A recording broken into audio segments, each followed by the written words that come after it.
Әке мен бала. Бір адам 10 жасар баласын ертіп, егіннен жаяу келе жатса, жолда аттың ескі тағасын көріп баласына: «Балам, анау тағаны ала жүр», дейді. Бала әкесіне: «Әке, сынып қалған ескі таға ғой, пайдасы жоқ, не қыламыз оны», дейді. Әкесі үндемейді. Тағаны өзі иіліп жерден алады да жүре береді. Олар қалаға жақындайды. Қаланың шетінде темірші ұсталар бар екен. Әкесі жолда тапқан ескі тағаны сол ұсталарға 3 тиынға сатады. Одан біраз жер өткен соң саудагерлерден 3 тиынға шие сатып алады.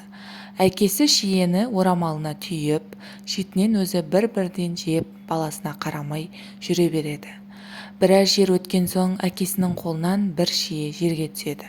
Соңынан ілесіп келе жатқан бала жерге түскен шиені жерден алып, аузына салады.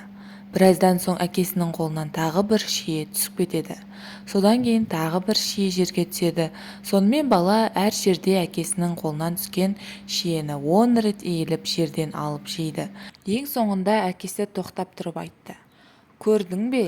Мана тағаны жамансынып жерден бір ғана иіліп көтеріп алуға еріндің. Енді сол тағаға алған шиенің жерге түскенін аламын деп бір еңкеудің орнына 10 еңкейдің. Мұнан былай есіңде болсын: аз жұмысты қиынсынсаң, көп жұмысқа тап боласың. Азға қанағат ете алмасаң, көптен де құр қаласың», дейді.